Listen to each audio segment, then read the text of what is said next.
За сайн байцгаана уу. Ингээд сүнсний өгөгдөл хувь тавилан тооны талаарх яриагаа цааш өргөжлүүлээ. Гэхдээ энэ удаа болохоор би өмнө нь сүнсний өгөгдөл 1-9 тоог ярьсан бол одоо дээрээс нь доороос нь ингээд явчих. Одоо болохоор энэ удаад болохоор сүнсний өгөгдөл 9-үүд дээр ярив. Тэгэхээр өнөөдөр миний ярих чаа сэдв болвол сүнсний өгөгдөл 9 хувь тавилангийн тоо 9 тоотой хүмүүсийн талаар ярих гэж бодлоо. Тэгээд дараа нь бол сүнсний өгөгдөл 2, тэгээ сүнсний өгөгдөл 8 гэдэг ингээд дээр доороос нь аваад явцсан дээр юм шиг байна. За ингээд сүнсний өгөгдөл 9 хувь тавилангийн тоо 9 тооны хүмүүсийн талаар ярив. За танд нэг ийм асуулт гарч ирж ирсэн үү? Би яагаад бусдын сэтгэлийг өөрийнхөөсөө ингээд маш илүү сайн ойлгож ингээд миний эмпати чадвар юм өндөр юм болоо. Танихгүй хүн хүртэл миний өмнө өөрийн нууц хамгийн тийм том нууц шархаа хүртэл дийлэгдэм бол яагаад заримдаа болох гэж байгаа зүйлийг урьдчилан мэдээд нэг л тийм тайлбарлаж болонгүй дотоодоос нэг юм дохоо ирж таныг яг зөв зам руу чинь хөтэлдэг вэ? Мөн яагаад яг энэ дэлхийд та зөвхөн өөрийнхөө төлөө биш илүү том зорилгын төлөө ирсэн тэр мэдрэмжийг аваад байдаг юм бэ гэж ер нь бол нэг удаач болтгоноо бодож үзсэн үү. Тэгвэл энэ бол хувь тавилан 9 сүнсний өгөгдөл 9 тооныхны одоо нэг онцлог гэсэн үг. Тэгээд энэ тоотой хүмүүс бол одоо энэ тоон болохоор одоо тоонзууд хамгийн тийм өндөр мэдрэмжтэй, инрэл хайр, хамгийн хүчтэй хүнлэг сэтгэл, хамгийн гүн сүнслэг, эрэл хайгуурлыг илэрхийлж яадаг ховор хослолуудын нэг юм. Ийм төрлийн хүмүүсийн заримд нь бол асар их хүчтэй зүүн совин, гүн мэдрэмж, тэгээд зүүд нь маш сайн зүүн совинтой, хүний энергийг нарийн мэдэрдэг зэрэг онцгой тийм чадварууд бол байдаг. Гэхдээ энэ хослол одоо яг энэ сүнсний өгөгдөл 9 хувь тавилангийн 9 гэсэн хослол нь зөвхөн одоо авьяаста биш, маш том хариуцлага, тэгээд энэ хорвоо ертөнцид нэлээд том гүн сорил, өөрийгөө таних, таньж мэдих тийм уртаа аяллаа хамт энэ ертөнцид ирж төрсөн гэж хэлэхэд болно. Тэгэхээр би өнөөдрийн энэ дугаараар бид сүнсний өгөгдөл 9 хувь тавилангийн 9 тооны жинхэнэ мөн чанар, тэгээд яг энэ тооны хослолын давуу тал болон сул тал, амьдралын хамгийн том сорил мөн энэ онцгой хослолуудын нууцыг тайлахаар ярих болно. За одоо хувь тавилангийн 9 тооны үндсэн энергийн талаар ярилцъя. Тэгэхээр хувь тавилангийн 9 тоо бол зөвхөн өөрийнхөө амжилтын төлөө энэ хорвоо ертөнцид огтоосоо төрөөгүй. Харин энэ амьдралд маш их утга учиртай яг энэ амьдрахын төлөө төрсэн хүмүүс гэж хэлж болно.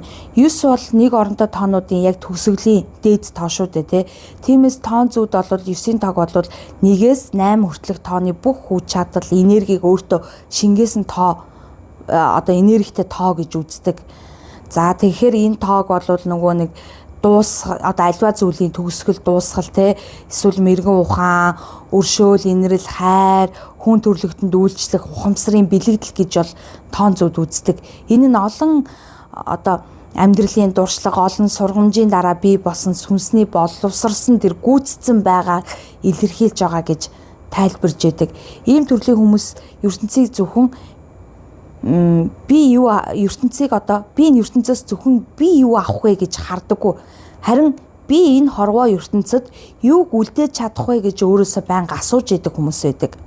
За тэгээд 9 тоотой хүмүүсийн хамгийн том баяр баясгал нь зөвхөн өөрөө амжилтанд хүрэх явдал биш байдаг л да.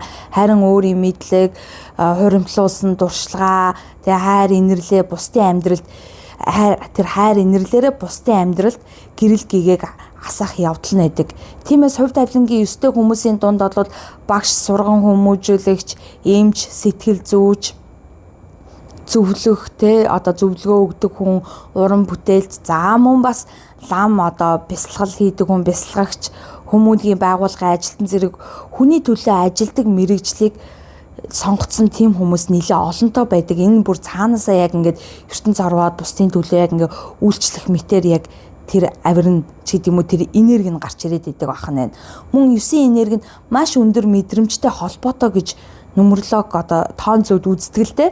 Зарим хүмүүсийн хувьд энэ нь болохоор хүний сэтгэл те энергийг маш нарийн сайн байдлаар тийм мэдэрч чаддаг байдлаар илэрч яадаг. Заримд нь болохоор асар их хүчтэй зүүн совин эсвэл зүүд нь одоо маш сайн зүнтэй те зүүдэрээ дохио авдаг. Тэгээ тийм тайлбарлахад нэг хэцүү тийм нэг дотоод мэдрэмж гарч ирээд байдаг шүү.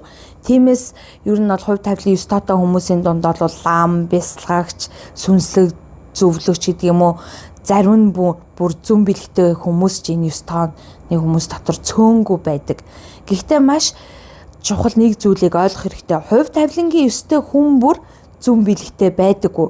Энэ тоо нь бол одоо 9 тоо нь тухайн хүндээ боломжийг нь өгж байгаа, тэр энергийг өгж байгааг илэрхийлдэг болохоос тэр боломжийг хэр зэрэг хөгжүүлж тухайн хүний ухамсар амьдралын сонголтыг хийх вэ гэдэг яг тэр дотоод хөгжлөөс нь шалтгаалж гарч ирнэ шүү дээ.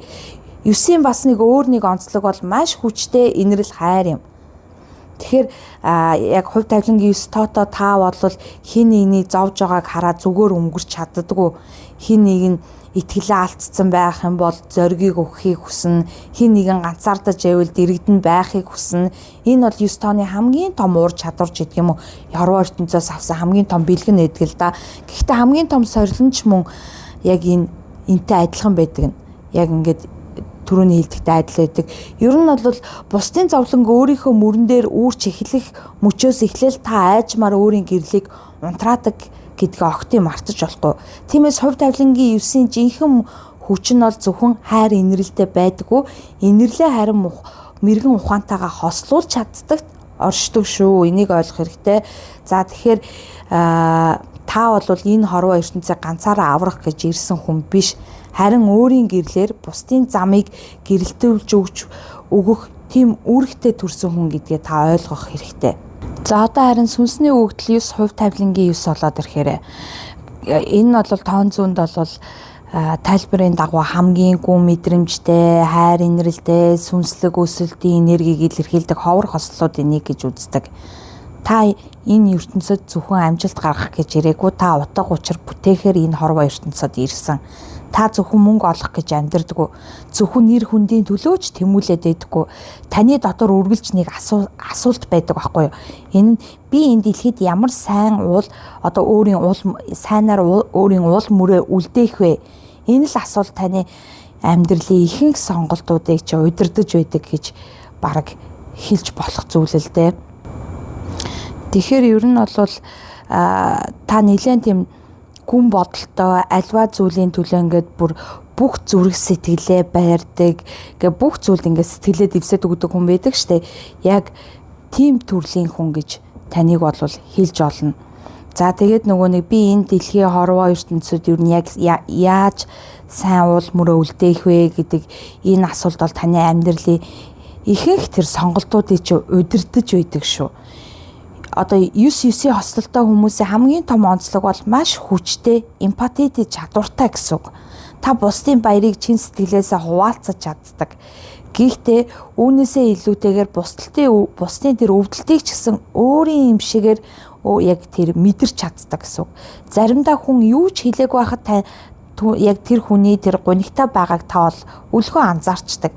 Заримдаа танихгүй хүн хүртэл таны өмнө ингээд ирээд бүх зүрх сэтгэлээ ингээд онгоотл ярьдаг байж магадгүй.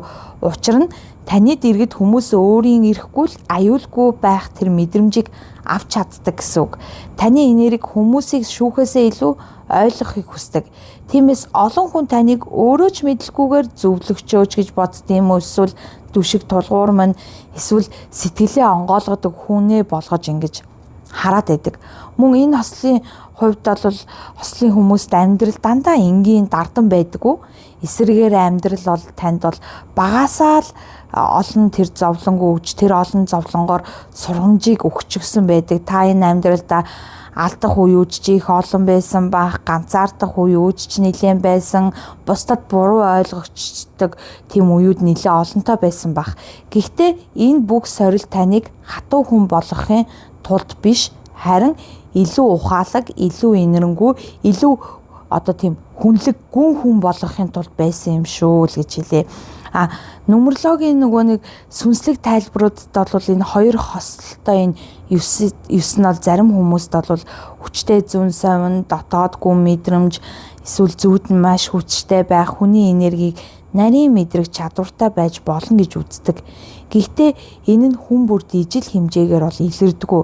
Энэ бол хөгжүүлж олох боломж болохоос бүх хүнд адилхан илэрдэг тийм батлагдсан зүйл бол биш.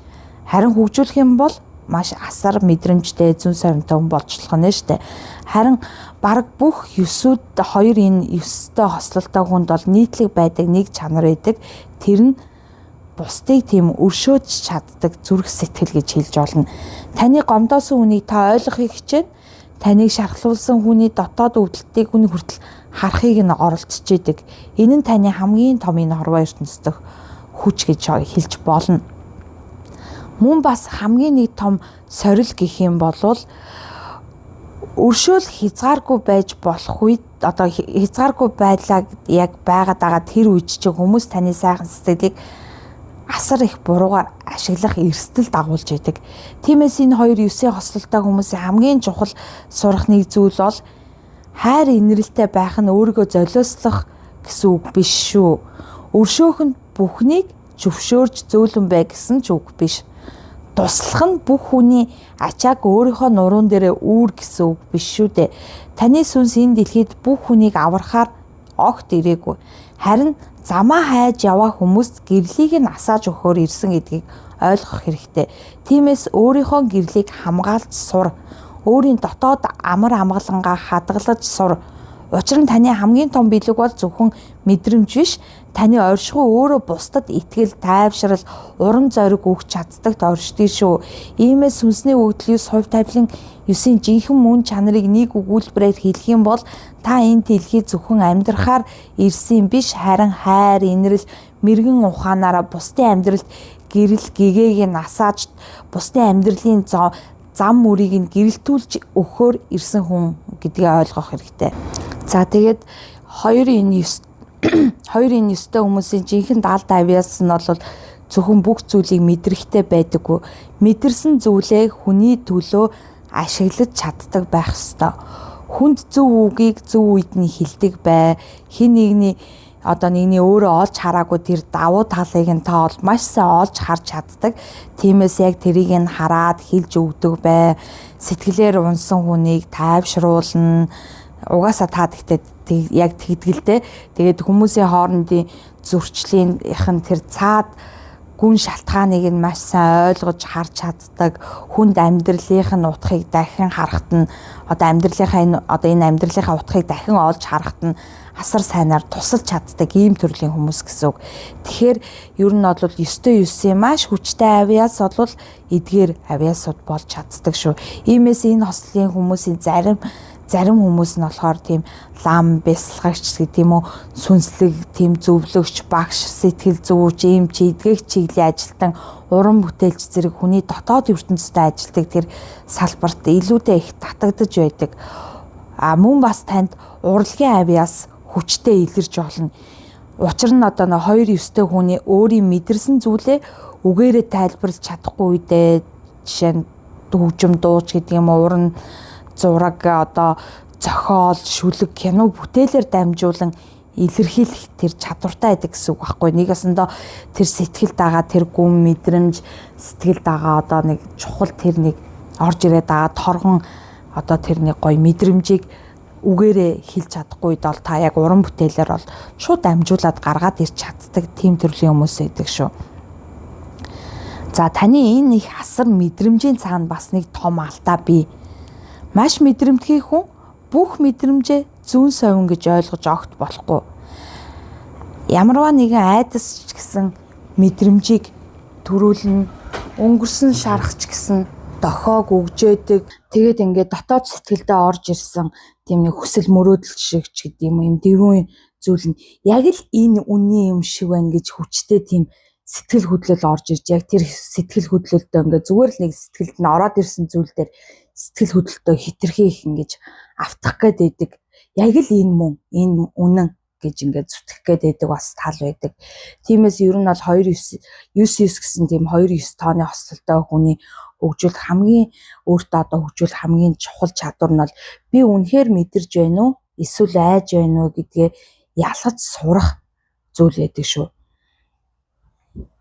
Зүгээр ингээд нэг 50 үед нь ирсэн дохио болон сэтгэл хөдлөлөөр тэр гарч ирж оргилсон үед төрсэн тэр бодол хоёр гэдэг зүйл чи ижил биш шүү дээ. Иймээс бясалгал, залбирал, ганцаараа чимээгүй байх хугацааг өөртөө гаргах, байгаль ертөнцтэйгээ ойр байх, өөрийн мэдрэмжээ тэмдэглэж сурах зэрэг нь дотоод тохиогоо илүү тод ялгаж сурахч чинь тусалж байдаг.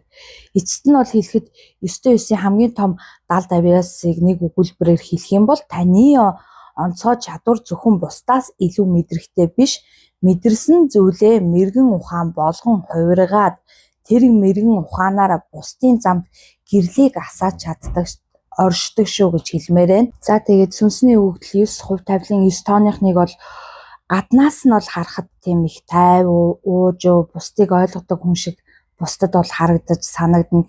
Гэхдээ дотор нь бол маш тийм дотоод гүн ертөнц байдаг. Та альва зүйлийг өнгөцгөн хүлээж авдаггүй. Хүний хийсэн ганц өгүүлбэрч байдаг юм уу, хүний нэг санаандгүй харсан харц, дууны өнгө хүртэл сэтгэлд нь удаан үлдэх үеуд нэлээд олон байдаг. Учир нь энэ 9-9-тэй хослолтой хүмүүс дотоод мөн чанарынх нь хамгийн гол цөм нь бол би зөвхөн ойлгохыг биш, учир шалтгааныг нь мэдхийг хүсдэг гэдэгт оршиж байдаг. Хин нэгэн таны гомдоосон ч хамгийн түрүүнд гомдоочих юм бол та одоо хамгийн түрүүнд уурлахаас өмнө яагаад энэ хүн ингэв гэж бодох магадлал нь илүү өндөр байдаг л да. Тэр хүний үйлдэлийн цаадах, шарах ч гэдэм үү, зовлон, айцыг нь хүртэл ойлгох гэж хичээнэ. Энэ бол таны сайхан мөн чанарын нэг хэсэг нь. Гэхдээ яг эндээс таны хамгийн том зөрчил, дотоод зөрчил чинь эхэлж байдаг. Та бусдыг ойлгосоор байгаад өөрийгөө мартаж олно. Тэгээд та хүний алдааг ойлгох гэж илүү их хичээн. Тэгээд байн боломжуудыг нь өгж эхэлнэ.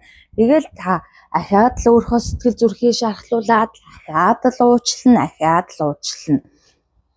Уг нь бол муу хүн биш л дээ гэж дотооддоо айгүйх боддог байхгүй юу. Ингэсээр та нэг мэдхэд бусдыг ойлгоход тэр зарцуулсан инэрлэж гэдэг юм, хайраач гэдэг юм, энерги өөртөө өгөөгүй бүр үлдээч гисэн байдаг. Тэгэхээр ер нь бол 9-9-тэй хослолтой хүн нэг зүйлийг маш сайн сурах хэрэгтэй. Хүнийг ойлгоно гэдэг түүний хийсэн бүхнийг нь, хийсэн үйлдэл бүрийг нь зөвтгөн гэсэн үг биш шүү дээ. Та хүний шарахыг ойлгож олно. Гэхдээ тэр шарах таныг шархлуулахыг огт зөвшөөрж болохгүй. Та бусдыг уучлж олно. Гэхдээ ингээд дахин ингээ уучлал те дахин алдааг нь ойлгоод дахин өөрийнхөө дотоод сэтгэлийнхээ хаалгаа нээгээд байх албагүй шүү дээ. Таны сэтгэлд хүмүүсийн мэддгүй нэг ганцаардл байдаг. Тэр нь та олон хүнийг сонсож чаддаг, олон хүнийг тайвшруулж чаддаг, олон хүнд зөвлөгөө өгч чаддаг. Гэтэл өөрөө хэцүү үедээ намайг яг ингэж ойлгох хүн байна уу гэсэн бодол дотроо төөрөх үеуд нэлээд олон байдаг. Учир нь та мэдрэмжээ тэр бүгдэд харуулахыг хүсдэггүй, бусдад ачаа болохыг ч хүсдэггүй. Өөрөө давчхна гэж дотоод сэтгэлдээ ингээ ганцаараа бодоод яваад байдаг гэсэн үг. Тэгээд гаднаа тайван хിവэрэ байгаа юм шиг хэрнээ, ингээ тайван байдлаа хадгалсан хэрнээ дотроо маш их зүйлийг ганцаараа ингээл бодоод боловсруулаад тунгаагаал явж идэг байхгүй юу. Тэгэхээр ер нь бол 9-9-ийн хослолтой хүний хамгийн чухал сурах ёстой нэг сургамж гэх зүйл нь бол хүчтэй хүн гэдэг үргэлж ганцаараа тисдэг хүнийг хилдэггүй маа. Заримдаа өөрийнхөө сэтгэлийн ээж тусламж авч чаддаг байх нь хүртэл тэр дотоод сэтгэлийн хүч юм шүү гэж сурах ёстой л доо. Тэгээд 9-9-ийн одоо нэг сүүдэр талч гэдэг юм уу, таагүй тал нь бол таны сайхан чанарууд тэнцвэрээ алдахаараа эсрэг талдаа болж хувирдаг. Жишээ нь одоо хайр инэрлийг бусдад өгж олно. Гэхдээ өөрийгөө бүр тэр чигээр нь золиослчдаг гэсэн. Үр хүүхдийнхаа төлөө ч гэдэг юм, ахын дүүсийнхаа төлөө, ер нь бусдын төлөө ингээд зүгээр л өөрийгөө та бас амьдрах хэрэгтэй гэдгийг ойлгохгүй болчдөг ч гэдэг юм уу. Шууд ингээд өөрийгөө тэр чигээр нь золиослчдаг.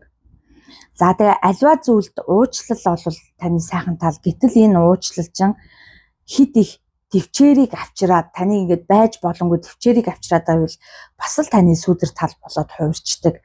За тэгээд хитрхи их мэдрэмжтэй учраас жижигхэн юмж бусдын жижигхэн санаандгүй гаргасан үйлдэлээр хүртэл хитрхи хэмзэглэн бусдын санаандгүй одоо юу гэдэг бодлогоогоор ярьсан үгчээд юм уу нэг тийм гаргацсан харцанд нь хүртэл ингээд имзэглээд байдаг. За тэгээд асар их бусдад туслах хүсэл чин зүрх сэтгэлтэй. Тэгээд тэр бусдын тэр асуудлыг бүр өөрөө мэд болгож авчирч ингээ өөртөөс айгүйх төвөг удах гад байдаг. За айгүй сайхан тийм бодолтой таавал нэлээд тийм мэрэгэн бодолтой гэх юм уу мэрэг ухаантай байтал хитрхи их юмыг ийн тэнд өнцгөөс нь одоо харж бодсоор агаад мөн өөрийгөө асар их ядраад гад байдаг. За тэгээд альва зүйлд ингээд нэлээд өндөр юм хүлээлтийг тавиад байдаг. Гэтэл тэр нь ингээд яг тэр хүлээлтэнд одоо хүмүүс дээр ч гэдэг юм альва юм дээр өндөр хүлээлтийг тавьчин. Тэгээд тэр нь яг ингээд сэтгэл нь хурж өгөхгүй байх юм бол нэлээд тийм сэтгэлээр унаад ч гэдэг юм уу сэтгэл гонсоох ч гэдэг юм уу тийм зүйл дээр айгүй амархан автагчдаг. Энэ бол таныг муу хүн болсны шинж биш, харин өөрийнхөө энерги хаан зогсоохоо тийм сурах шаардлагатай чинь сануулж байгаа тохио гэж ойлгож олно. Ер нь хаан жоохон цензуртэй, хэмжүүртэй байхаа гэдгийг бодох хэрэгтэй л дээ. Тэгээд та яг энэ тэнцвэрээ олж чадах юм бол бүх хүнийг аврах гэж гүүхэ болчихно. Харин хинт туслахаа хэнийг аврах ёстой гэдгийг мэддэг болно гэсэн үг. Бүхнийг уучлаад буцааж нөгөө нэг өөрийнхөө орон зайд оруулахаач болж эхэлнэ. Харин уучлаад тавьж явуулж сурдаг болно гэсэн үг байхгүй юу? Бусдын зовлон өөртөө шингээж авахаач болно. Харин хажууд нь байж гэрлийг өгөөд өөрийн өөрийнхөө одоо байх ёстой байр суурьч гэдэг юм уу төвөндөө төв юмдаа үлдэж чаддаг болно. Тэр үед бол энэ 9-9 хослолтой хүмүүсийн дотоод мөн чанар хамгийн сайхан хэлбэрээр гарч ирдэг болно. Зөөлөн мөртлөө сул биш бай. Инэрэнгүү мөртлөө хэл хязгаартай бай. Мэдрэмжтэй мөртлөө мэдрэмжтэй удирдуулдаггүй бай. Уучилдаг мөртлөө өөрийн үн цэнэ алддаггүй байх хэрэгтэй. Тэгээд эцэст нь бол 9-9-тэй хүнд хэлэхэд нэг маш том үннийг ойлгох шаардлагатай. Миний зүрх хүн бүрийг багтаах хэмжээний том биш байж олно. Гэхдээ хүн бүр миний амьдралд үлдэх эрхтэй гэсэн үг биш гэдгийг бас ойлгож авах хэрэгтэй болов гэж бодож байна. За бас нэг 9-9-тэй хүмүүс 9 ч өөрөө бас айгүй тийм генерал маркийн тоо ахгүй. Одоо ингээ 9 өөр ингээд бүгдийг ингээд удирдах тийм хүсэлтэй яг бүхнийг ингээд зааварчлах яг өөрийнхөө заасан замаар явуулах ч гэдэг юм уу тийм сонирхол нэлээ давмгай байдаг. Тэнгүүтээ энэ хоёр чанар яг танд ингээд бүрэлдээд орсон болохоор заримдаа бүх хүний орон зайлуу хитрхи халдагч гэдэг юм өөр хүүхдтэйгээ өмсөх хувцсыг өмнөөс нь шийдэлтэй за энэ хувцсыг өмснө энийг өмсөхгүй маань нийшээ хураач гэдэг юм уу гэд бусдын бас шууд ингээд орон зайлуу жоохон хитрхи халтчих гад байдаг. Та энэ зангаа бас жоохон цензурын барьж альва зүйл дээр хэмжээтэй хязгаартай байж сураарай гэж хэлмээрэн. За тэгээд нөгөө нэг та угаасаа л өөрийгөө ажилласан бол та бол өөрийгөө ерөөсөө л юм генералаар боддог. Танаас юм генерал зан чанар бол байнгын гардаг. Тэгэхээр энэ бас бусдад нэлээд төвөг болчдөг зан чанар учраас энийгээ бас жоохон цензуртэй ч гэдэг юм уу хэл хязгаартайгаар ингээд барьж тогтоож төвийг сахиж сурах шаардлагатай. Тэгэхгүй бол энэ нь бас бусдад хитрхи нөгөө төвөгтэй санагддаг. Энээс үүдэлтэйгээр таагүй харилцаач гэдэг юм уу таагүй уур амьсгал та яваад орчдөг. Нөгөө өөрийн мэдлэггүйгээр орчдөг. Ийм байдлууд бас нэлээд гардаг. За тэгээд 9-тэй хүн бас нэг зүйлийг ахин сануулхад өөрийгөө золиослж бусдын төлөө өөрийгөө битгий умартаж бай. Та бас энэ орчлон ертөнцид амьдарч энэ орчлон ертөнцид сайн сайхныг мэдрэх эрхтэй хүн шүү дээ. Гэтэл бүх зүйл дээр та өөрийгөө золиослогч байх юм бол бусдад зүгээр ашиглуулагч л болж үлдэн штэ. Хүн болгол таныг энэ ингэчтэй юм чин тэгэн тэр тэгчтэй юм чин гэд ашиглах талаас нь хандах гад байдаг тал илэрчдэг. Тийм учраас золиослох зүйл гэдэг чинь юу билээ? өөрийн хим хэмжүүрээ бодох чинь юу билээ гэдэгтээ бас нэлээд бодолтой байгаараа. За тэгээд өнгөрсний амьдралыг бас нэг их тийм деважин байсан мэтээр бодох гээд байдаг. Өнгөрсөнтэйгөө хитрхи зуралцдаг гэж хэлэхэд болох юм байна. Одоо бид ихэд тийм үед тийм гоё байсан, ийм үед ийм гоё байсан. Тэр л их гоё ээжтэйгээ өнгөрсөндөө маш их зуралддаг ийм тал байдаг. Гэтэл хүн би бодохдоо бол хүн одоодоо амьдрах хэрэгтэй. Та яг одоо авж байгаа таны филинг ч гэдэм үү, яг одоо авж байгаа тэр сэтгэл зүйн кайф их чухал шүү дээ. Тийм учраас яг энэ одоодоо бас амьдарч сурах шаардлагатай. Маргааш нөгөөдөр жилийн дараад нэх их бас төвлөрөөд яах вэ те. Яг одоо та жаргалтай байвал бид ирээдүг одоогоосоо бүтээдэг штэ. Өнгөрсөн бидний одог бүтээж өгөөд байна те. Гэтэл бас зарим 9-үүд дээр бол дийлэнхтэй энэ бол байдаг шүү. Өнгөрсөндөө зуралдана, өнгөрсөнд нэг гаргасан алдаач гэдэг юм уу, тэр алдаагаа ингээд тавьж явуулж сэтгэлээсээ чөлөөлж чадахгүй би өстө шаал дэмэд ихсэд ихэд л тийхгүй л байж л те, ингэхэд ингэхгүй л байж л те гэж мөнхийн бодоод идэг. Энэ сачим шаардлага байна те. Ямар ч шаардлагагүй зүйл ахгүй. Нэгэнд болоод өнгөрцөн одоо харин айтаахан байл та гэдэг юм уу. Яг энийг бол би өстө хүмүүс банк хэлмээр байдаг. Тэгээд бас хитийн их уртын төлөвлөгөө яах юм бэ? Хүн андал болно. Мэдээж бүх зүйлийг төлөвлөх нь аюул зөв. Гэхдээ хитрүүлэгтэй биш шүү. Бити та хэдмэн хитрүүлэгтэйгээр тэгж юмыг төлөвлөхөө ч гэдэг юм уу. Эсвэл их хитрүүлэгтэйгээр өнгөрсөндөө бити гацаж өнгөрсний нэг алдаагаа одоодоо чирж авчирж ингээд сэтгэлдээ бодож хямарж агаараа зүгээр яг одоо байгаа тааж хулахгүй. Өнөөдрийн та яг энэ цаг мөчид юу хийж юунаас хийж байгаа зүйлээсээ кайф авах чинь л хамгийн чухал шүү дээ. Тэрийг бас та нэлээсээ ойлгох хэрэгтэй болов. Харин таны бусдаас ялгарах хамгийн том мөн чанар ч гэдэг юм уу, та маш их чанга ярьдаг ч гэж магадгүй бас нэлээд дуу шуугаантай ингээд бусдын бүх юмд ингээд одоо хин нэгэн танил манай тэр газрын тэр ингэжээ, энэ газрын энэ ингэжээ гэвэл тийм үү да гэд нэлээд ярьдаг байж магадгүй. Гэхдээ энэ бол зөвхөн харагдаж байгаа зүйл, харин хүмүүс таны хажууд байхдаа ямар мэдрэмж авдаг тал оршиж байгаа нь таны хамгийн том бусдаас ялгардаг мөн чанар чинь байх. Та өрөөнд орж ирээд юу ч хэлээгүй байхад хүртэл зарим хүн таныг анзаардаг. Гэхдээ энэ нь сүр хүчтэй харагдсандаа биш, таны доторх амар тайван тийм гүн байдал, хүнийг шүүхөөсөө өмнө ойлгохыг хүсдэг мөн чанар чинь бусдад мэдрэгддэгтэй холбоотой байж болно. Тэгээд нумерологийн тайлбараар бол 9-2 давцахад энэ чанар улам тодордог гэж үздэг. Хүмүүс танд өөрийн ирэхгүй сэтгэлээ нээдэг.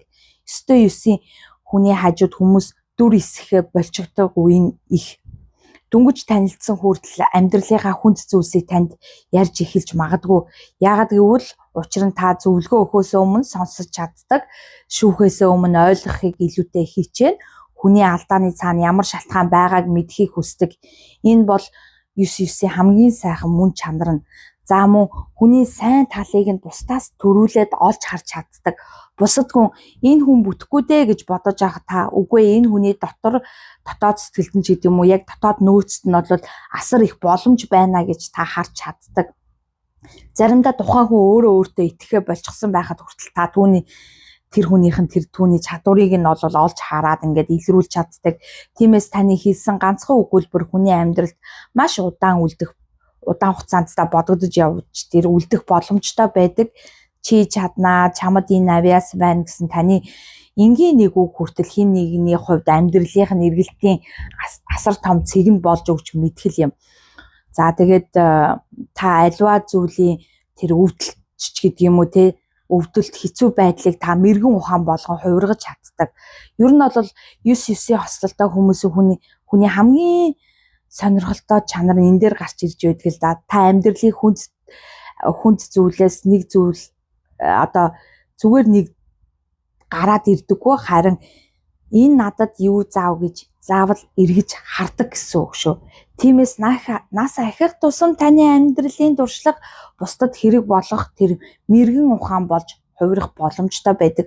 Магадгүй таны амьдралд олон ингээд сойролт, бэрхшээл, зовлонгууд болвол ирсэн бах, яалтчгүй ирдэг.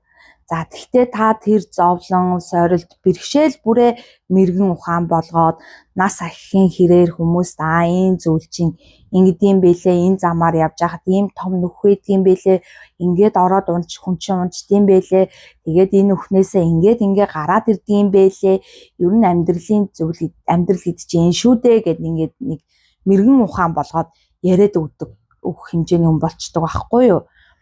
Тэгээд яг энэ зүйл чинь таны одоо туулсан энэ зүйл чинь нэг л өдөр өөр хүнийг тийм босгож ирэх өгч гэдэг юм уу, түлхэж өгөх хүч нь болж өгч чаддаг. Та тэгээ бусдад тийм хүчээр биш зөөлөн байдлаар нөлөөлдөг. Зарим хүн бусдыг нөө тушаалаар өөрийнхөө эрх мэдэл тушаалаараа удирддаг. Зарим хүн бол айлгаж сүрдүүлж удирддаг. Харин асар их төлөвшсөн 9-9 хүн бол итгэлийг төрүүлж нөлөөлж чаддаг гэсэн үг. Хүмүүс таныг даах ёстой учраас биш, харин таны хэлсэн зүйлд үнэн сэтгэл мэдрэгддэг учраас та сонсдог. Энэ бол маш өөр төрлийн манлайлал гэж үзэн шүү. За маш хүчтэй шудраг ёсны мэдрэмжтэй хүн хин нэгнийг доромжлох, хүчгүй хүнийг ашиглаж байгаа ч гэдэг юм уу те, шудраг бус хандахыг харах үед бол та шууд дотроо маш хүчтэй хариу үзүүлж магадгүй. Өөрийнхөө төлөө дуугарахгүй өнгөрсөн ч бусдын төлөө бол дуугарч чаддаг тийм төрлийн хүн. Яагаад гэвэл энэ таны дотор байгаа хүн бүр үн цэнтэй гэсэн үндсэн итгэл үнэмшилжин гэсэн үг.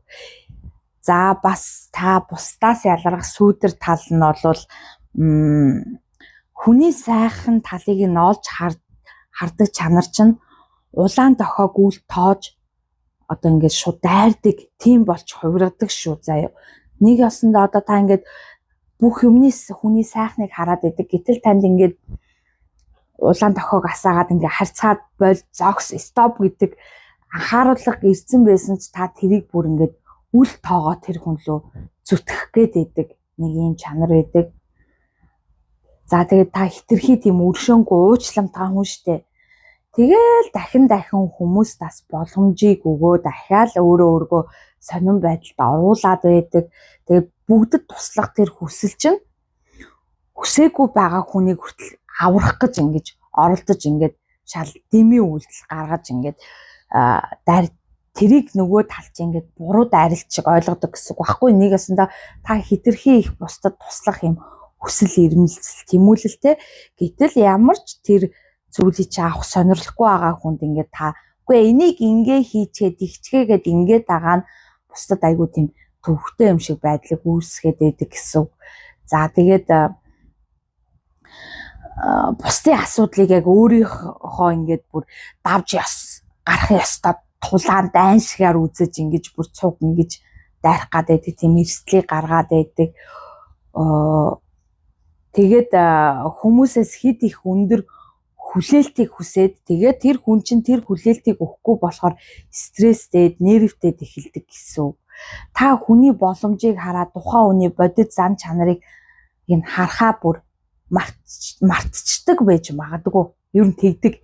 Хин нэгэн хүн ямар хүн болж чадахыг харах нь сайхан л та. Гэхдээ тэр хүн өнөөдөр яг ямар сонголт хийж байгааг бас харах хэрэгтэй шүү дээ. Тэгээд ер нь бол бусдыг хайрлна гэдэг нь бол өөрийгөө алдаж болохгүй зүйлээ гэдгийг маш сайн ойлгоорой. Хүнд тусалж олно. Гэхдээ өмнөөс нь та амьдрч чадахгүй бусдыг ч уучлж олно. Гэхдээ тэр хүнээс авсан сургамжаа бас мартмааргүй байна. Хүний сайн талыг хардаг байж олно. Гэхдээ бодит байдлыг үүсгээд үгүй эн чинь гэж бас дайрмааргүй байна. Харин хамгийн сайхан нь тэр хүн бусдын амьдралд ороод бүхнийг өөрчлөх гэж оролддоггүй болох ёстой тэр хүнийг та бүтээх хэрэгтэй байна. Зүгээр л өөрийнхөө зөв амьдраад өөрийн гэрлээрээ бусдад үлгэр болдог болчвол хамгийн гоё таны бест хувилбар гарч ирнэ. Ер нь бол 9-9 хүн бусдаас ялгарх чанарыг нэг өгүүлбэрээр одоо хэлэх юм бол таны онцгой чанар бол хүмүүсийг өөртөө татахтаа биш, хүмүүс таныг хажуугаасаа явахдаа өөрийгөө арай илүү таны одоо хажуугаас явахдаа өөрийгөө арай илүү ойлгосон ч гэдэг юм уу, арай илүү энэ амьдралдаа илүү ихтгэлтэй болсон, арай илүү гэрэлтэй болчихдог.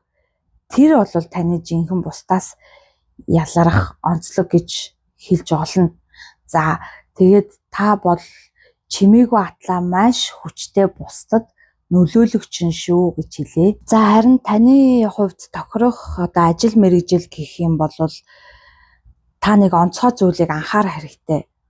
Та зөвхөн би юуг сайн хийдэг вэ гэдгээр ажлаа сонговол танд ингээд дотоод сэтгэл чинь маш их нэг зүйл дутууч юм шиг тийм санагдах үеуд байдаг.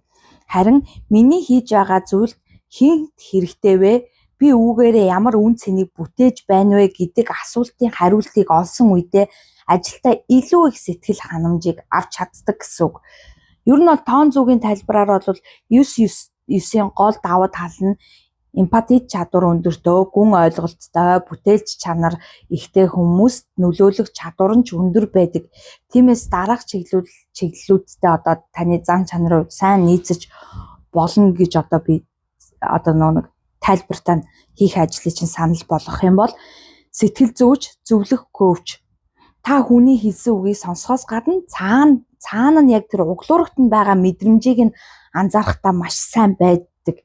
Тэгээ хүнийг шууд буруутгахаасаа илүү яагаад ийм болсон юм бол гэж учир шалтгааныг нь хайдаг зан чанар чинь энэ ажилд маш их одоо тусалдаг ч гэдэм үү, хэрэгтэй яг зохицдог гэж хэлж олно.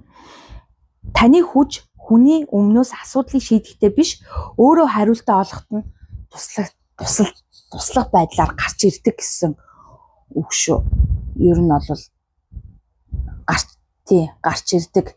Тэгээд за дараачих нь болохоор багш, сургууль хүмүүжүүлэгч гэдэг юм уу, менторын ажил их зүгээр сайн тохирдог.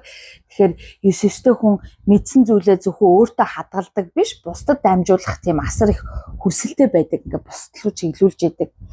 Түүнээс гадна одоо нэг жишээ нь та багш үед одоо зөвхөн сурагчийнхаа алдааг биш, боломжийг нь илүү олж харах зан чанар танд давмгаа байдаг. Тийм учраас багш болон сургууль хүмүүжүүлэгчийн ажил 9-9-тэй хүмүүст хамгийн сайн тохирдог. Чи чадахгүй байна гэж харахаасаа илүүтэй чамд өөр ямар арга барил хэрэгтэй байна вэ гэж харж чаддаг байхгүй юу? Энэ нь таны одоо бус хүмүүсээс ч гэдэм үү, бус тооныхноос илүү том ялгаа болж өгдөг. За тэгээ эмч, сувилагч, асаргаа болон хүмүүнлэгийн чиглэлд бас нэлээд манлайлалыг гаргаж ирж чаддаг. Энд таны одоо яг энэ чиглэлд бол таны инрэл хайр, төвчээр, хүний зовлонг ойлгох чадвар чи илүү ингэж давмгаа гарч ирж та ажилдаа бүх зүрх сэтгэлээ зориулж ажиллаж чаддаг гэсэн үг байна. Та хүний зөвхөн асуудал гэж харахгүйгээр бүхэл бүтэн хүн гэж ертөнцийн энэ цаанаа ийм байгаа гэж харах хандлага чинь давмгаа гэдэг байхгүй юу. Гэхдээ та энэ салбарт хамгийн чухал нэг зүйл бол хэл хязгаарыг тогтоож сурах ёстой. Бусдын өвдөлтийг ажилласаа гэртээ хүртэл авч ирээл бодоол ингээл өөртөө байлгаад байх юм бол та асар хурдан ядарна шүү дээ. Танд бусдад туслах чадвар байна. Өөрийгөө шавахгүй туслах нь жинхэнэ ур чадвар шүү. За тэгээд ихэнх 9-9-тэй хүмүүс, ламч гэдэг юм уу, бясалгалын багш, сүнслэг тийм зөвлөгч гэдэг юм уу, сүнслэг тийм чиглэл рүү орсон бас байдаг. Хэрэг тухайн хүний сонирхол, итгэл, үнэмшилж гэдэг юм уу, энэ чиглэлтэй илүү нийцдэг болвол яг одоо ингээд таны сонирхол нийцдэг болвол 9-9-ийн дотоод инрэл хайр мөн эрэл хайгуул, дотоод гүнтэх тэр эрэл хайгуул, амьдралын утга учирыг сонирхох, хүнийг тайвшруулж сонсох чанар чинь таны энэ чиглэлд бол асар тийм хүчтэйгээр тод гэлтануулж гаргаж ирж чаддаг гэсэн үг байхгүй юу. Та амьдралынхаа турш хүн яагаад энд ирсэн юм бол, зовлон юуг яг заагаад байгаа юм бэ, энэ зовлонгоос яг юуг сурах ёстой юм бол, амьдралын жинхэнэ утга учир нь юу юм бэ гэх асуултуудыг айгүй илүү гүн сонирхдаг баг. Тиймээс зөвхөн материалын үр дүнгээс илүү дотоод хөгжилтэй холбоотой ажил таныг хүчтэйгээр татдаг уюуч би тэн дээр ч гэсэн таны авиас ч гэдэг юм уу, зарим нэг 9-9-тэй хүмүүс бүр цаанаасаа тийм төрөлхийн өгөгдөл нь илэрч давуу байдлаар гарч ирж идэг байх нь байна. За тэгээ уран бүтээл, зохиолч, хөгжимчин, жүжигчин, зураач, кино одоо контент бүтээгч ч гэдэг юм уу тиймэрхүү хүмүүсээс 9-9 хүмүүс дотор их гялтганж ийм чиглэлд гялтганаж чаддаг. Яагаад гэвэл та өөрийн мэдэрсэн зүйлийг заримдаа энгийн яриагаар бүрэн илэрхийлж чаддгүй. Харин бүтээлээрээ илэрхийлэх үед маш хүчтэй тэрний гоё үзэгдлүүдийг гаргаж ирж чаддаг гэсэн үг.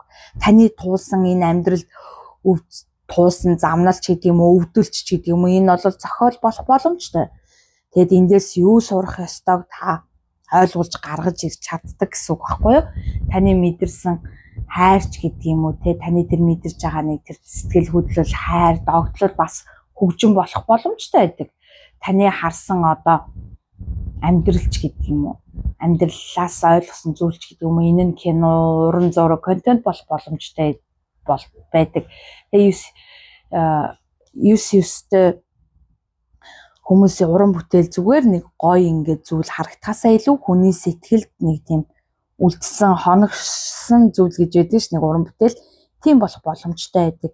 За мөн 9-9-ийн нийгмийн ажилтан, дүрийн бус байгууллага гэдэг юм уу хүмүүнлэгийн болон одоо сайн үйлсийн чиглэлд маш их амжилтыг гаргадаг 9 энерги хамгийн тод шинжүүдийн нэг гэж одоо яг энэ байгуул одоо ийм чиглэл дээр илүү гарч ирж болдог нийгмийн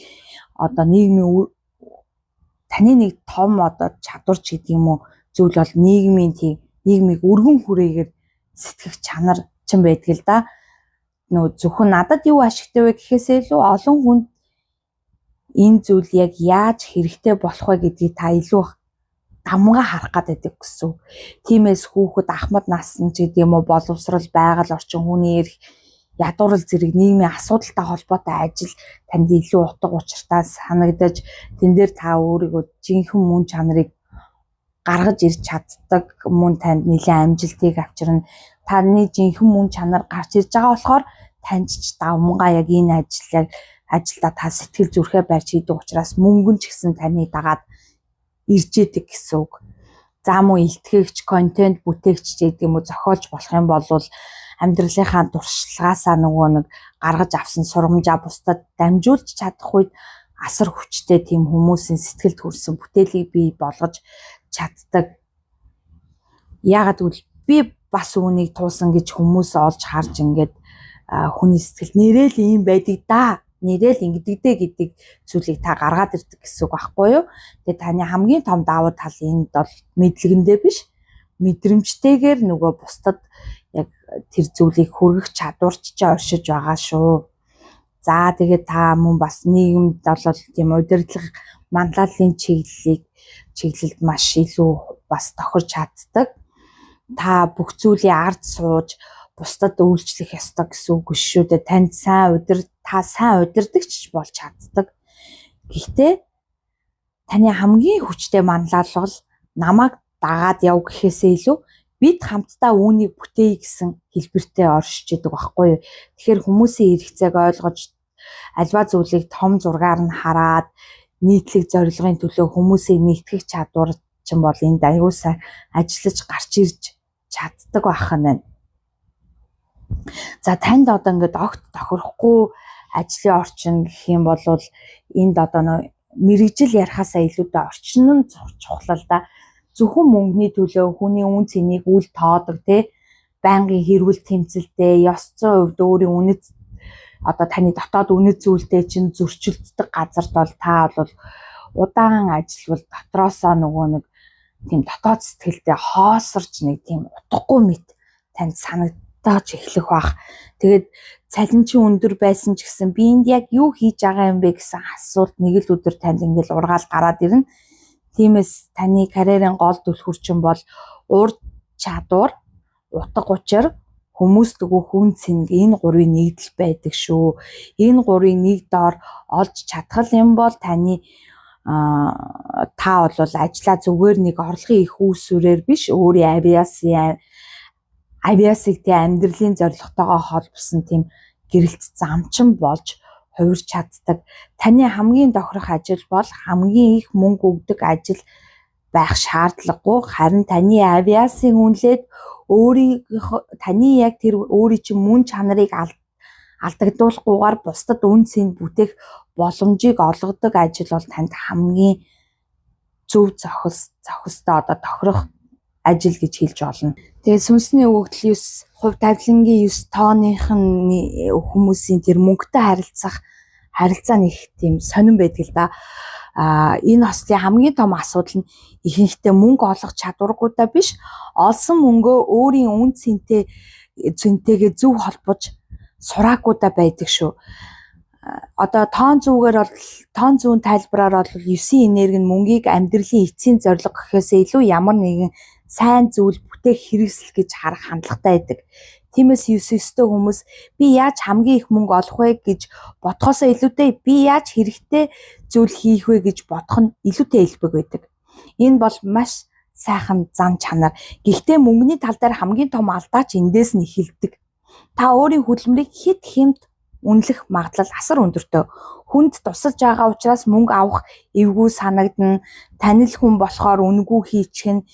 Яах вэ? Тус болог гэд үнэ бууруулцдаг.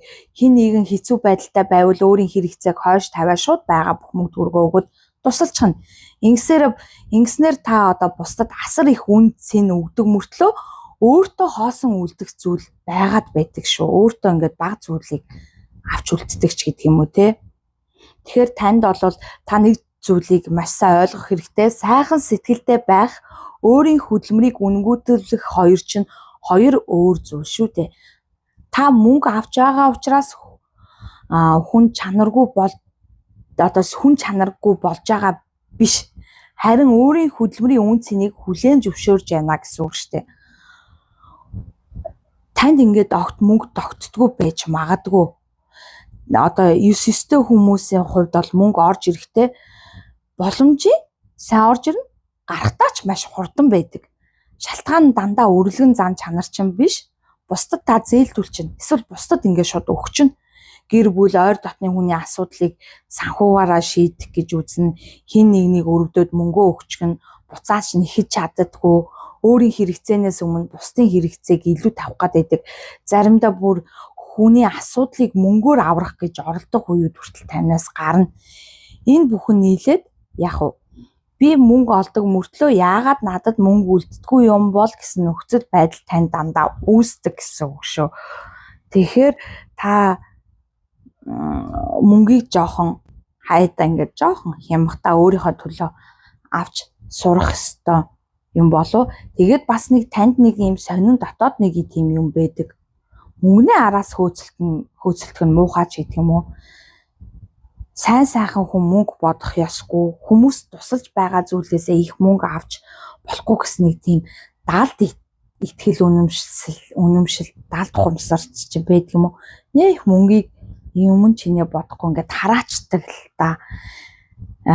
Тэгээд яг энэ нэг юм мөнгийг нэх чухал зүйл боддоггүй. Энэ зүйл чинь таны өөрийн боломжийг ингээ хаагаад байдаг шүү. Мөнгө бол хэрэгсэлтэй.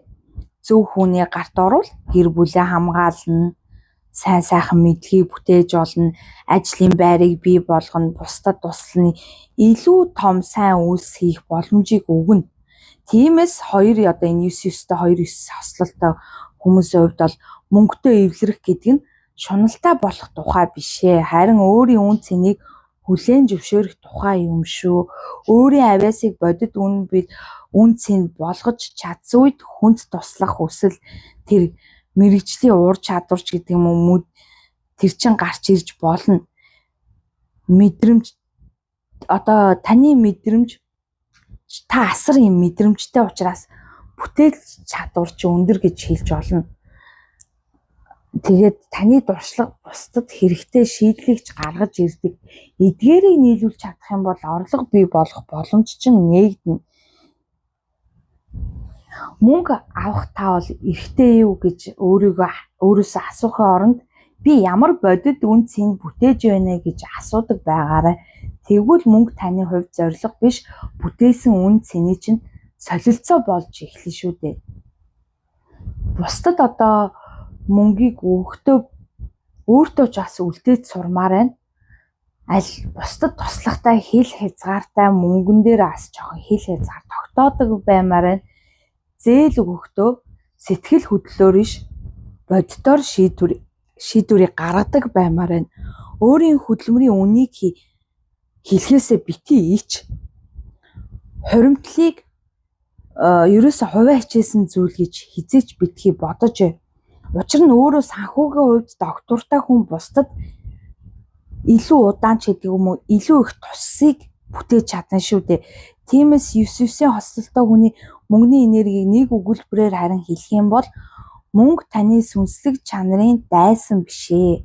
Харин өөрийн үн цэнийг зөв үнэлж сурсан үед таны сайн сайхан улам хол хүргэх хүч чинь болж чадна гэж хэлмээр байна л да.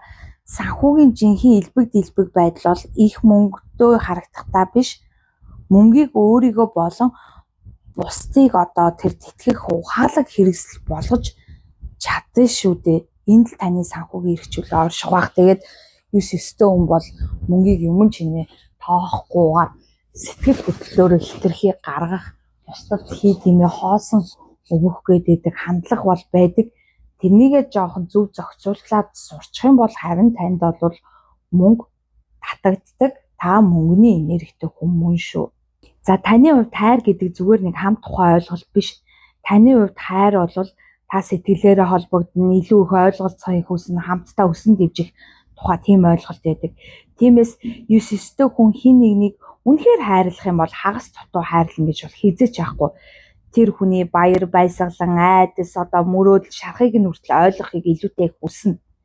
Гэхдээ яг энэ гүн хайр нь 9-9-ийн харилцааны хамгийн том бэлэг нь болдог ч гэсэн хамгийн том бас сорил нь болоод байдаг. Хайрлагатай хүний өнөөдрийг нь биш боломжийг нь харж хайрладаг гэсэн үг. Нэг сонин зам чанартай хүн ямар байгааг харахаас гадна энэ хүн ямар хүн болж чадах вэ гэдгийг нь олж харахыг илүүтэй хичээдэг. Тиймээс шарахтай амьдрал нь замбраагүй өөртөө итгэлгүй хүнийг хүртэл та хайрлаад би хажууд нь байвал өөрчлөгч чинь. Уг нь энэ хүн маш сайхан сэтгэлтэй нэг өдөр намайг ойлгоно гэж та ингээд хүсээд хүлээгээд байдаг. Ингээд амьдралаа золиослоод хүлээгээд байх тийм эрсдлийг гаргаад байдаг гэсэн үг шүү. Гэхдээ энэ 9-9-ийн хамгийн том сургамж нь олж идэг л да. Хүний боломжийг хайрлах, тухайн хүний бодит зан чанарыг нь хайрлах гэдэг чинь хоёр өөр зүйл юм а гэдэг танд энэ сургамж олж өгдөг гэсэн үг шүү. Хүн өөрчлөгдөж чадах нь тэр хүн өөрчлөгдөн гэсэн яг хүсэлтээр л өөрчлөгдөн штэ. Тэгэнгүүт л өөрчлөгдөн гэдэг нь яг баталгаатай зүйл мөн үү биш үү дээр бас та жоохон бодтгол байх хэрэгтэй. Хайртай хүнийхээ өвдөлтийг өөрийн болгож авдаг чинь бас их хэцүү. Хань нь асуудалтай болох юм бол та хизээч тавьж сууж чадахгүй. Түүний сэтгэл санаа муу бол таны сэтгэл хүртэл хүндэрж ингээд хүнд оргоод хэцүү болно.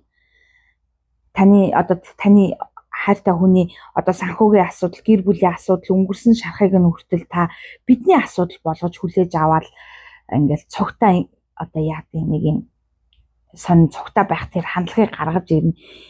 Энэ бол таны хайр инрэл. Гэхдээ хитийдэх юм бол та хайртай хүнд байха болоод зүгээр тэр хүний хувьд аврагч нь болж хувирдаг шүү. Харилцаанд нэг хүн үргэлж аврагч, нөгөө тал нь үргэлж авруулдаг бол тэр харилцаа айжмаар тэгш байх тэр нөгөө тэгш байх зүйлээ алдна гэдэг юм уу? Алдчихжээ штэ. Тэгээд та бусдыг хитрхи их уучлан тэгээд цаад гүн шалтгааныг нь олох чадвартай л да.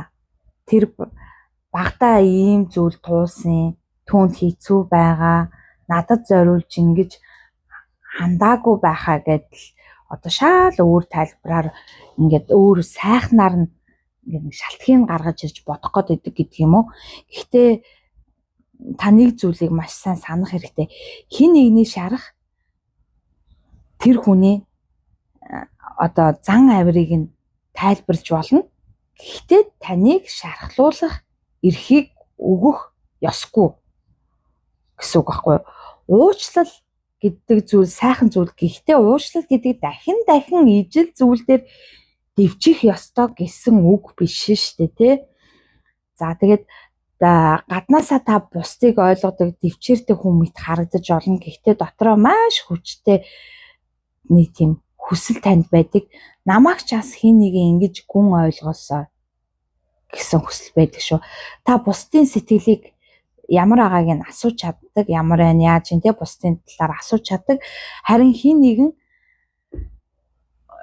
харин чи үнэхээр зүгээр үү гэж чин сэтгэлээс асуугаасаа гэж бас танд нэг тийм хүлээлт байдаг гэсэн үг байхгүй юу? Танд зөвхөн хайр хэрэгтэй биш, сэтгэлийн аюулгүй байдал хэрэгтэй байдаг гэж магадгүй. Харилцаан дээр гаргаж болох хамгийн том алдаа чинь гэх юм бол хайрыг золиос болгож андуурах гад байдаг. Хайртай лэмчин дэвчин гэр бүлмийн лэмчин уучлчи. Намайг л ойлгохгүй байгаа болохоос муу хүн бишээ гэд өөрийн одоо тэр хэрэгцээ, хийл хязгаар, үн цэнийг багаар ингээд орхитуулаад өөргөө улам нөгөө талтаа дорд нэгэн болгуулах гад байдаг шүү.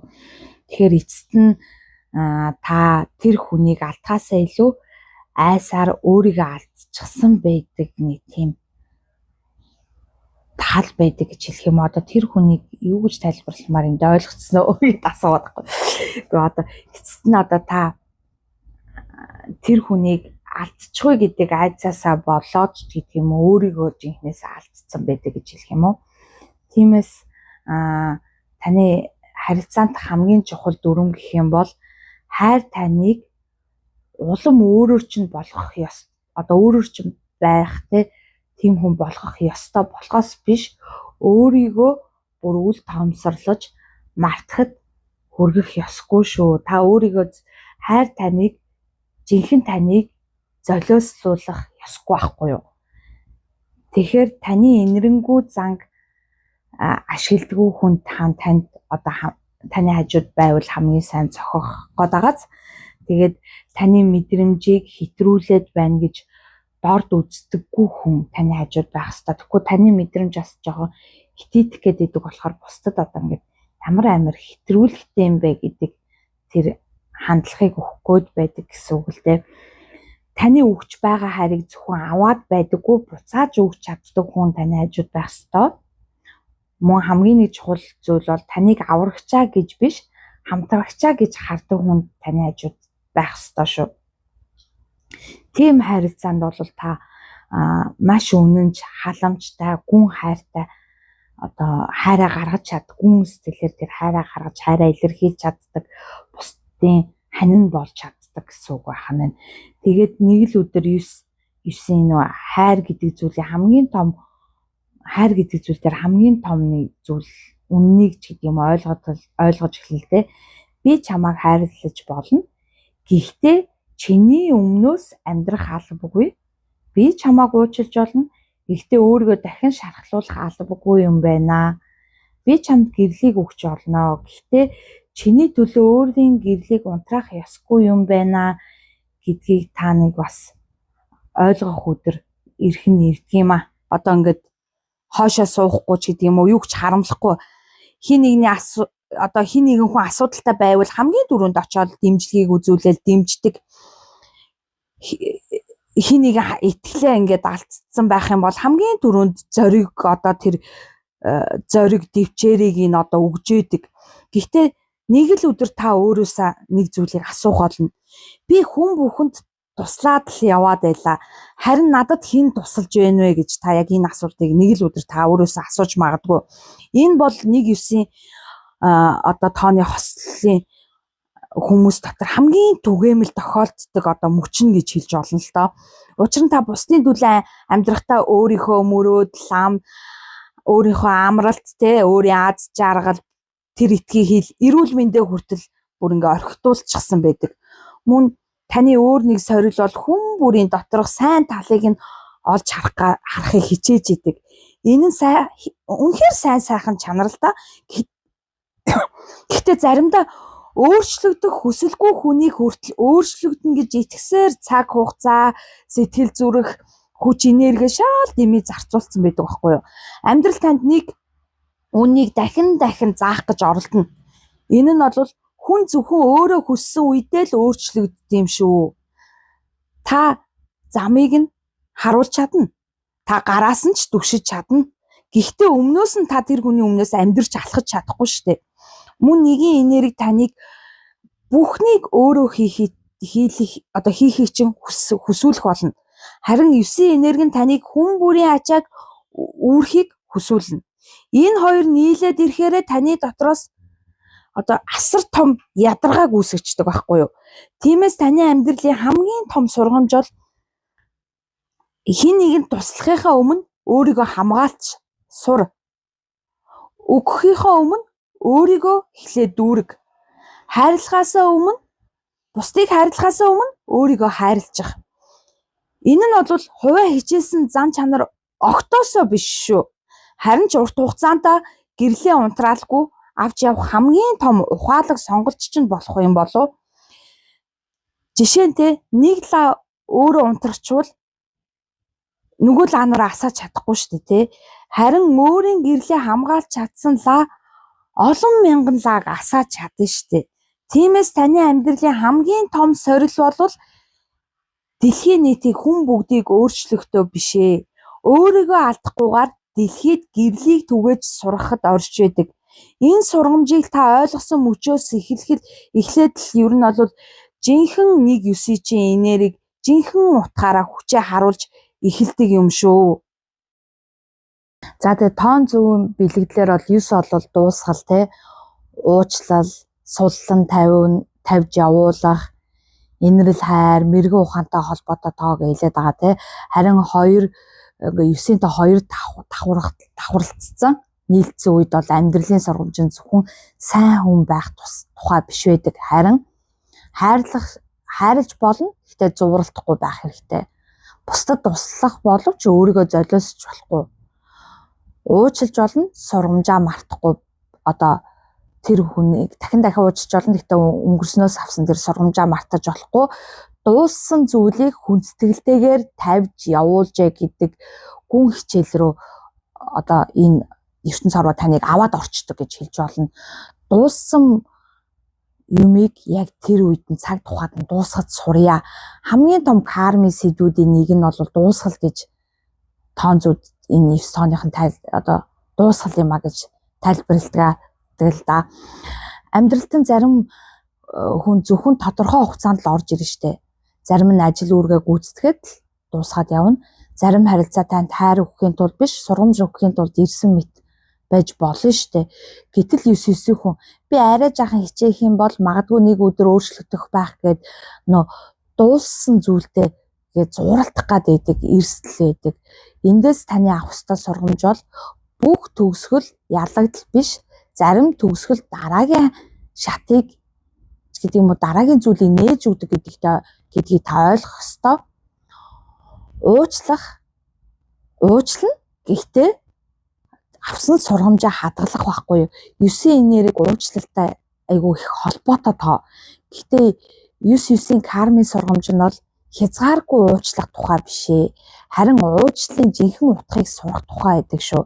Уучлах гэдэг нь чиний хийсэн зүйл зөв байсан гэсэн үг биш.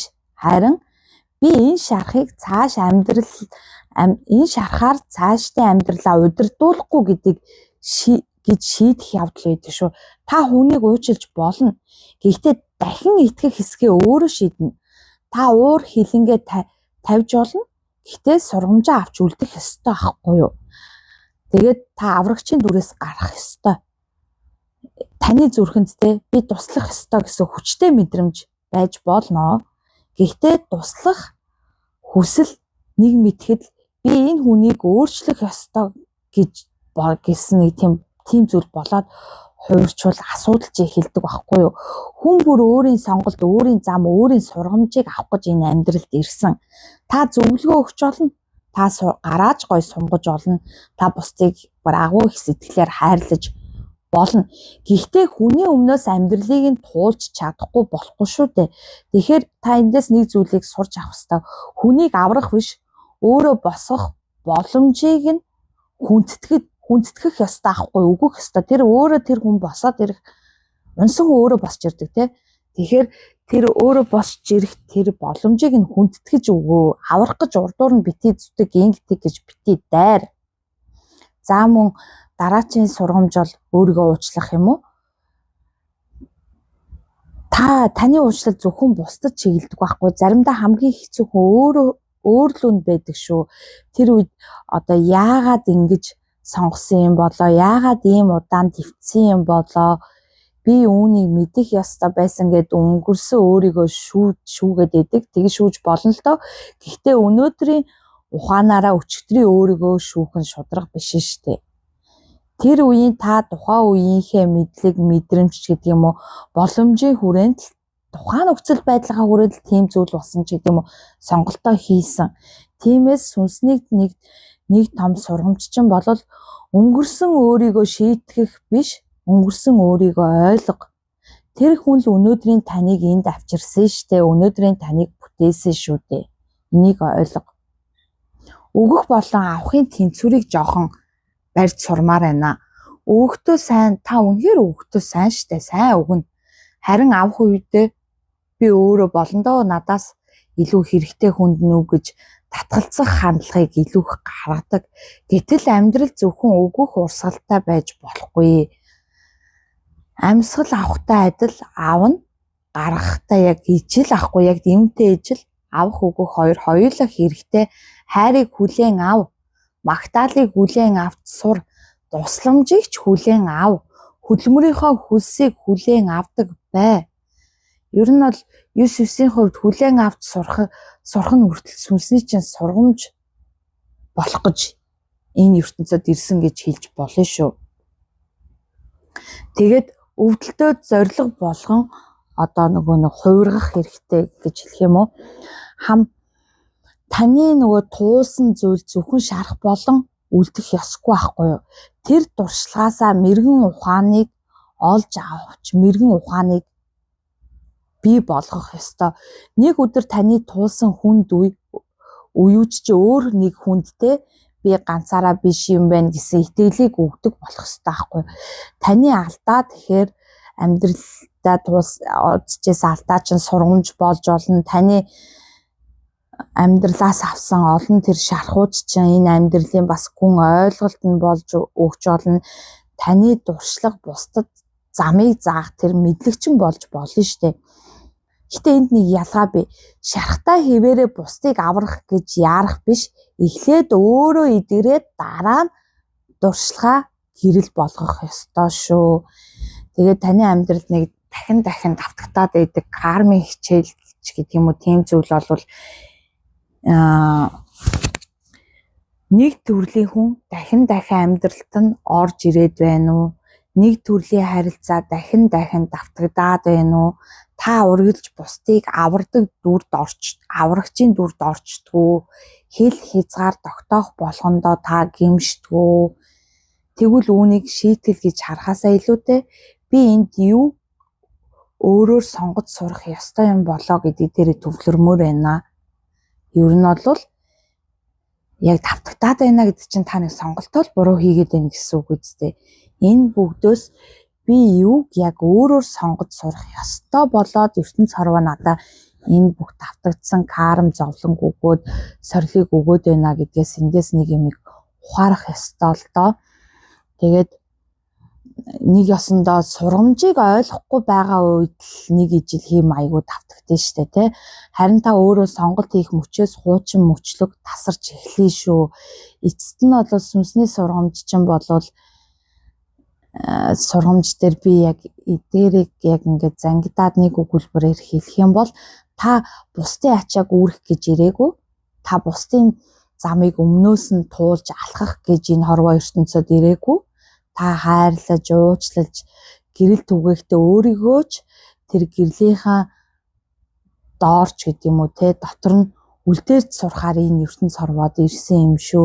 Юуг хайрлах, юуг уучлах, юуг тавьж явуулах, юуг дахиж амьдралдаа оруулахгүй байхыг ялгаж сурахад таны энэ амьдралын сургамж оршиж байгаа шүү гэж хэлмээр байна. Тэгээд та нэг л өдөр та өнгөрснөө хараад яагаад энэ бүхэн надад тохиолддог юм бэ гэж асуухаа болоод энэ бүхэн намайг ямар хүн болгосон бэ гэж асууж эхлэх өдөр ирэх бах. Тэр мөчөөс тэр үе мөчөөс ч эхлээд таны шарахтай зөвхөн шарах байхаа болоод мэрэгэн ухаан болж хувирдаг шүү. Ингээд сүнсний өгдөл 9 хувь тавилангийн 9 гэсэн тооны тухай маш гүн ослын тухай бид ярилцлаа. Тэгээд 9-9-ийн замыг нэг үгээр тодорхойлох юм бол мэрэгэн ухаан гэж хэлж болно. Учир нь таны хүч зөвхөн сайхан сэтгэлтэй байхад чинь биш, зөвхөн бусдыг мэдэрдэгдэж биш, зөвхөн зүн совиндоодооч биш, харин амьдралынхаа өвдөлт хайр, алдаа, хаацал, баяр баясгалан, уучрал бүрээс утга учирыг олж түүнийг мэрэгэн ухаан болгон хувиргах чадварт оршиж байдаг шүү. Тэгээд 9-9-ийн хүн амьдралдаа олон удаа нэг асуултуудаа нүүр тулж магадгүй. Яагаад би бүхнийг ингэж гүн мэдэрдэг юм бэ гэж хариулт нь ингийн таны мэдрэмж сул тал байх албагүй. Зөв удирдах сурвалт тэр мэдрэмжтэй нь хүнийг ойлгох чадвар, зүүн совин, бүтээлч байдал, инрэл, бусдад итгэл өгөх хүч болон хувирч чадна. Гэхдээ энд хамгийн чухал сургамж та хүн бүрийг аврах албагүй. Таны зүрх маш том агуу зүрх сэтгэл байж болно. Гэхдээ бүх хүний зовлон багтаах сав байх албагүй шүү дээ. Та хин нэгнийг хайрлаж олно. Гэхдээ өөрийгөө алдахгүйгээр хайрладаг байгаараа. Та хин нэгэнд тусалдаг байж олно. Гэхдээ түүний тэр хүнийхээ бүх ачааг үүрдэг нь битгий байгаараа. Та бүгдийг сайхан уучилдаг агуу зүрх сэтгэлтэй хүн. Тэгтээ дахин таныг шархлуулах эрхийг хинт ч битгий өгөөрөө. Та өнгөрснөө хүндэтгэж өнгөрснөө гой дурсдаг байж олноо. Гэтэ өнгөрсөндөө битгий гацаж үлдээрээ. Энэ ялгааг ойлгосон мөчөөс эхлээл 9-9-ийн энерги өөрчлөгдөж эхэлдэг. Таны амьдралын зарим төгсгөл үнэндээ шинэ эхлэлч болдог шүү. 9 энергийн хамгийн сайхан нууц гэвэл энд байдаг төгсгөл болгон сүрэл биш шүү. Зарим хүн таны амьдралаас явсан нь таныг шийтгсэн хэрэг, танд тохиолж байгаа азгүй зүйл биш байж болно. Зарим хаалга хаагдсан таныг азгүй болгосон хэрэг биш шүү дээ. Зарим мөрөөдөл биелээгүй нь бүрч том зам руу чиглүүлэх гэж байгаа зүйл байж болно. Тиймээс өнгөрсөндөө яагаад гэж зурлахын оронд энэ надад юу заасан бэ гэж асуудаг нь байгаараа. Тэр асуулт 9-9 хүнийг маш их өөрчлөө шүү. Таны жинхэнэ хүч бусдаас илүү их дэвчгтэй биш, хизээ үлдэх, хизээ явхаа мэддэгт оршдгийг шүү. Бүх хүнийг уучлахдаа биш, уучлсан ч сургамжаа мартдаггүйд таны жинхэнэ хүч оршиж байдаг шүү. Бусдын төлөө өөрийгөө золиослохдоо биш, өөрийгөө хайрлсан хэвээрээ бусдыг хайрлаж чаддаг байгаарай. Бүх харанхуйг устгахад биш, өөрийн байгаа газартаа гэрлийг асааж чаддагт таны жинхэнэ хүч оршиж байдаг шүү. Тиймээс хэрэв та сүнсний өгдөл 9, хувь тавилангийн 9 бол нэг зүйлийг санаарай. Таны зөөлөн сэтгэл сул талчин биш, таны гүн мэдрэмж таны дарамт биш байх ёстой.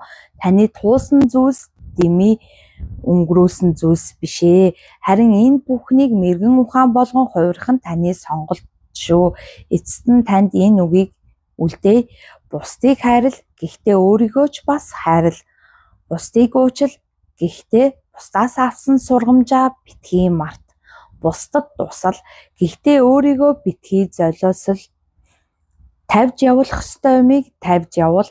Гэхдээ авсан мэрэгэн ухаанаа авч үлддэг бай. Тэгээд өөрийнхөө гэрлийг хамгаалаарай. Учир нь 9-9-ийн хамгийн сайхан хувилбар бол бүх хүний амьдралыг өөрчлөх гэж ядарсан хүн биш, өөрийн амьдралыг гэрэлтэй авч явснараа бусдад зам байдгийг сануулдаг хүн юм шүү гэж хэлээ. Тэгээд ингээд миний YouTube сувгийн энэ YouTube сувгаараа энэ ярилцж байгаа хамгийн сүүлийн өгүүлбэр бол хэрэг та тайлбараас өөрийгөө олж харсан бол сэтгэл хэсэгт ямар хэсэг нь таарсан бэ гэдгээ бичиж үлдээгээрээ. За харин дараагийн дугаард ямар тооны ослыг задлууд. За энийг асуусан ч би шийдвэрээ гаргацсан дөө дараагийн дугаард бол 9 сүнсний өгдөл дуусаад сүнсний өгдөл 2 руу орох болно. ер нь энийг шийдсэн. За ингээд та хэд маань миний яг энэ ярьсан өнцөг юун дээр ямар алдаагаа засмаар байна ойлгосон болвол сэтгэлд хэсэгт төрсэн сэтгэлдээ бичээрэй. Баярлалаа. Баяртай.